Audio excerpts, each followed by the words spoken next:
Welcome back. So here's an interesting contrast. Canada ranks among the top countries in the world for financial literacy, yet we also hold one of the highest household debt-to-income ratios. As of the second quarter of 2024, that ratio stands at 175.5%. To put it simply, for every dollar of disposable income, Canadians owe $1.76, whether it's through mortgages or credit cards or other loans. In other words, many households are carrying more debt than their income can cover. So let's unpack this, talk about what it means. Marlene, set the stage for us. I'd like you to sort of describe maybe a couple nearing retirement, maybe they've got some debt, some credit card debt, mortgage debt. What would that scenario look like? Okay, well, we're going to talk about a couple that's age 60 and they're about to retire in 5 years. And kids are grown and out of the house. So if we look at their expenses, they have $2,300 in their regular bills. They're servicing debt of at $700 a month, and that's just to make the minimum payments. So this is assuming they have some amount of debt. Yes, okay. And the debt was accumulated from, spending a little bit too much, so the credit cards accumulated just over time, and then they had a leak on the roof, or something happened in their home where they had to use their home equity line of credit, or also known as a HELOC. So they are contributing still to their RSP, $1,500 a month, and this unknown $6,500, they might sometimes put it on debt payments or just spend it. Do a lot of people do that? A lot of people will have this unknown spending, and they might go, oh, well, I'm gonna put $2,000 on this debt, pay down my debt. That sounds like a good thing. It is a good thing, except the next month something else comes up and they're just dipping into the debt again. So it's just leading them to go in circles. So what I like to recommend is to have a little more structure to it. So if you get structure to your cash flow, you actually have a lot more control over it. And when you feel in control, you lower the stress and it helps you be able to make better decisions. So if we look at this example, they've got $200,000 in savings, and let's look at their debt.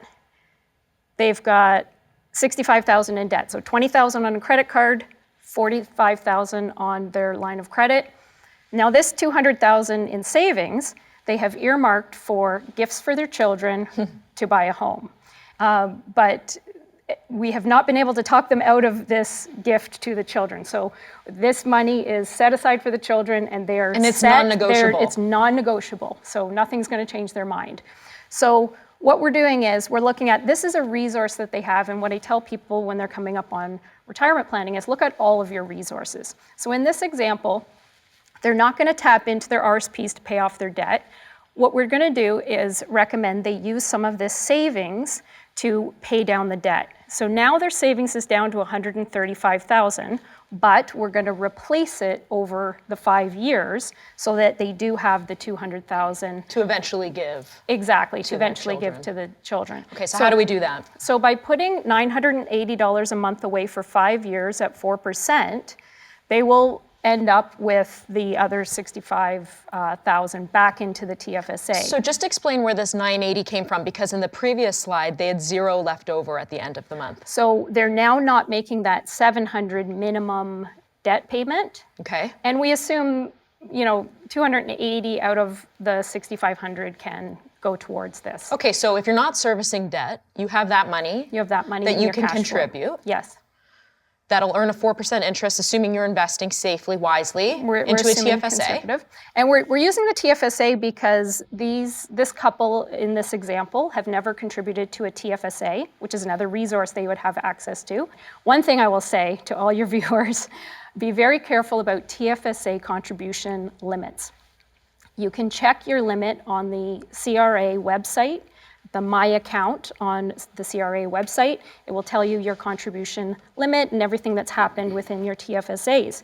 If you over-contribute, you get dinged a 1% penalty per month on the over-contribution. So you imagine someone makes a big mistake early in the year, they're not going to find out about it until much later, and now they may have 9 or 10 months of this over-contribution. So that's a very important thing to note. So how we would set them up differently is they've got their $2,300. In this example, their home is paid for, so They've got the $2,300 a month in their fixed expenses, $1,500 in their RSP contribution rooms. And then I like to use a weekly spending amount that is reasonable for lifestyle, just day-to-day needs, groceries, gas, not just essentials, but like everything in the day-to-day life, transit, personal care. Let me just ask you, because I think this is a big question for a lot of our viewers. How should they think about, as a percentage of their monthly income, breaking that up between essential items and discretionary items?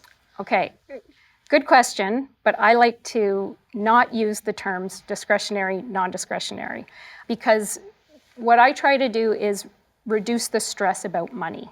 And when you tell people this is your need and this is your want, you start getting into the people feeling guilty for getting a coffee at Starbucks. So we don't want that. They can add up, but for my clients, if they're within their weekly spend, it doesn't matter to me whether they go to Starbucks all week long or eat out or buy groceries. If they can get through the week in their comfortable lifestyle on their weekly amount, then it works with their planning. And so you've put them on a budget. Yep. Well, I don't like to call it budget. Weekly spending. It's a new terminology. Okay. We put them on a weekly spending. Weekly spending. And savings to replace the TFSA. And then the last column, 2320, is what's left over, and that becomes like a fixed expense. It just automatically goes into short-term savings. Well, you know what, this is something I think that a lot of our viewers can relate to, trying to balance their fixed expenses with their weekly spending. So we're gonna open it up to the panel when we come back. Stick around, don't go away.